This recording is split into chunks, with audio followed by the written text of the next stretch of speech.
Hello, I'm Damien, the Quite Rational Dad, and this is my presentation of the Garden of Eden. Something's not right here. In this video, I'm going to take a brief and hopefully in-depth look at the Garden of Eden narrative as found in Genesis 1, 2 and 3. And come up with some conclusions that might just challenge your assumptions.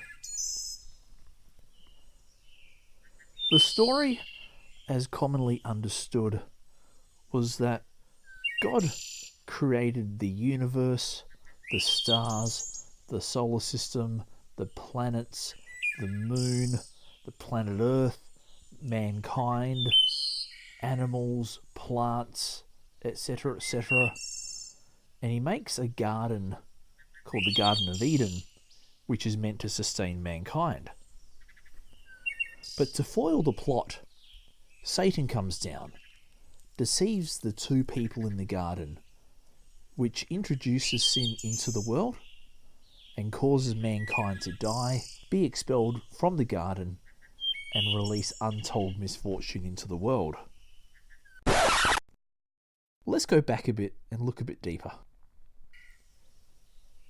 God says to the two people in the garden, in Genesis 2:17, "Do not eat the fruit from the tree of good and evil, for on the day you eat of it, you will certainly die."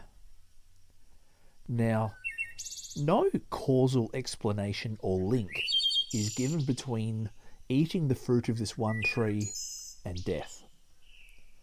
No explanation or link is given between disobeying the command and death.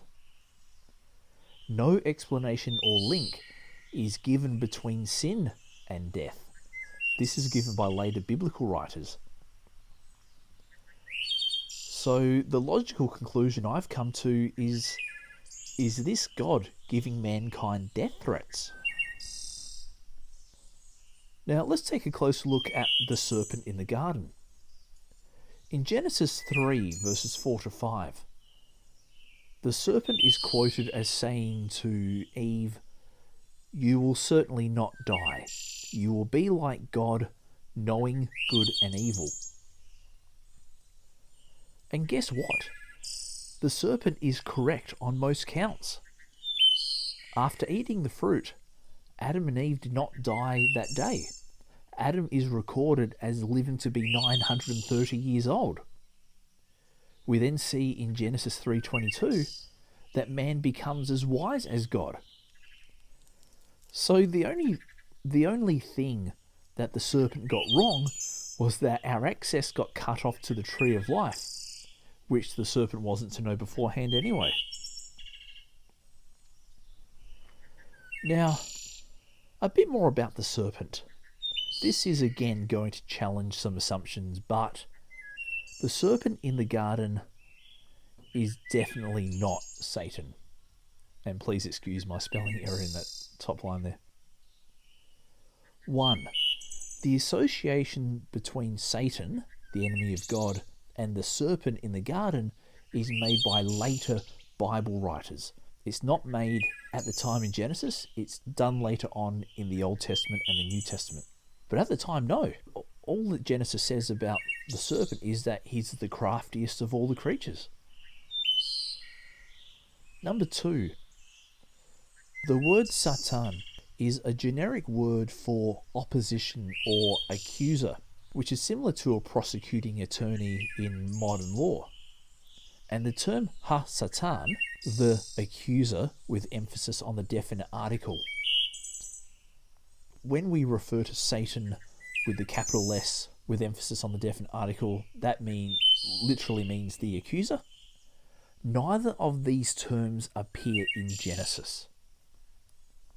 Number 3, if Satan is the serpent in the garden, and God curses the serpent by taking his legs off him, how does Satan walk to and fro to the earth in Job 1 verse 7? And number 4, if God and Satan had their big fight in heaven before man was created, How come in Job chapter 1 verse 7, Satan and God talk like they're work buddies? Something doesn't seem right with the commonly understood interpretation. Now, time for bad apologetics and some responses to bad apologetics. How many times have you heard man's sin brought death into the world? But I'm going to respond 4 ways to that. 1. For man to live, he has to eat. For him to eat, the stomach needs to process food. That food needs to die for its nutrients to be absorbed. Therefore, death was already in existence. Number 2, if God and Satan had their big angel fight before the creation of man, and one definition of sin is rebellion against God, doesn't that mean Satan brought in sin, not man? Number 3, man wasn't designed intrinsically to live forever. Genesis 3:22 states that man will no longer have access to the tree of life, thus preventing eternal life. It wasn't something built into man, it was something that we had to continually work on in order to live forever. And number 4, if one definition of sin is choosing to do evil, then man couldn't have sinned in the garden because he didn't know the difference between good and evil, which is what the fruit enabled him to do. I'm going to relate this to puppies. Imagine I have a puppy and I say to that puppy, don't do a poo in the corner on the carpet, but I leave a yummy bowl of high fibre food. The puppy can't do a poo unless he eats the high fibre food to do a poo in the first place. Something doesn't make sense. But the Garden of Eden, as a literal narrative, it can be summarized down to this. God is either dumb, powerless, negligent, or malevolent. And let me explain. Dumb. God didn't know that his plan for humanity was going to fail within a week. Powerless. God created everything but had no power to stop his plan from failing. And just on that, he had no power to stop his plan from failing, but has no problem handing out punishments left, right and centre after mankind's wrongdoing is discovered. Negligent. God created everything, knew his plan was going to fail, but let it fail anyway, thus letting evil befall mankind. Or malevolent. God chose not to stop his plan from failing, letting evil come into the world, letting sickness, disease, and all matter of misfortune come into the world, because that was part of his plan all along. Which one is it? A, B, C, or D? Could the Garden of Eden be a literal narrative? To make it a literal narrative requires extra-biblical historical evidence, extra-biblical biological evidence, extra-biblical anthropological evidence, and extra-biblical geological evidence, none of which exist.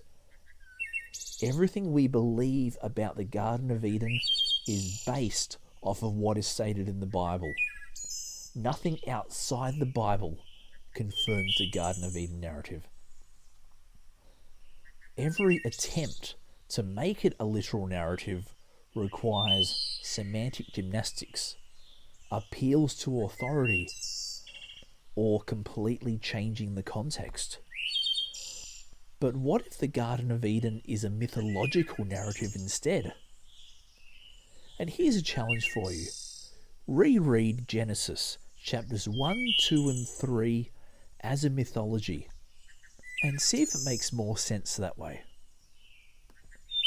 I've been Damien, the Quite Rational Dad. Don't forget to like, share and subscribe. Thank you.